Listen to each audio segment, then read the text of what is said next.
Hello guys, എന്തൊക്കെയുണ്ട് വിശേഷം? അപ്പോൾ കുറച്ച് ദിവസമായിട്ട് ഈ ബ്രെഡ് ഇവിടെ ഇങ്ങനെ ഇരിക്കുകയാണ്.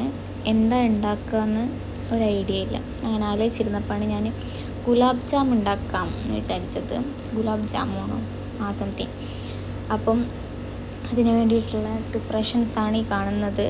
ഇതിൻ്റെ പ്രോപ്പറായിട്ടുള്ള ഇതൊന്നും എനിക്കറിയില്ല. പക്ഷേ ഇത് ഞാൻ യൂട്യൂബ് വീഡിയോ ഒന്നും നോക്കിയതുമില്ല. ജസ്റ്റ് എനിക്കറിയുന്ന പോലെ ഉണ്ടാക്കി. മുന്നേ ഒരിക്കൽ ഇങ്ങനെ ഉണ്ടാക്കിയിട്ടുണ്ടായിരുന്നു. ആ ഒരു ഓർമ്മ വെച്ചിട്ട് ഉണ്ടാക്കിയതാണ്. അപ്പം ഉണ്ടാക്കി കഴിഞ്ഞിട്ട് അടിപൊളിയായിരുന്നു. ഗുഡ് ടേസ്റ്റ്, കുഴപ്പമില്ല. പക്ഷേ ഇതിൽ ആ ഷുഗർ സിറപ്പിന് കുറച്ച് മധുരം കുറവായിരുന്നു. എനിക്ക് പക്ഷേ ഇതിലധികം ഭയങ്കര ഓവർ മധുരം ഇഷ്ടമല്ല. അതുകൊണ്ട് പിന്നെ ഞാൻ അത്രേ ഇട്ടുള്ളൂ. പിന്നെ ഈ ഷുഗർ സിറപ്പിൽ ഞാൻ സാഫ്രോണും പിന്നെ ഏലക്കയും പൊടിച്ചിട്ടുള്ളൊരു മിക്സ് ഉണ്ട്. നമ്മൾ ഈ കോഫിയിലൊക്കെ ഇടുന്ന, ചായയിലൊക്കെ, അങ്ങനെയുള്ള ആ ഒരു മിക്സാണ് ഞാൻ ഇട്ടത്. അപ്പോൾ ലാസ്റ്റ് അതിൻ്റെ കളർ ഒരു യെല്ലോയിഷ് കളറായി വരുന്നുണ്ട്. അതുകൊണ്ടാണ്. Okay, bye guys.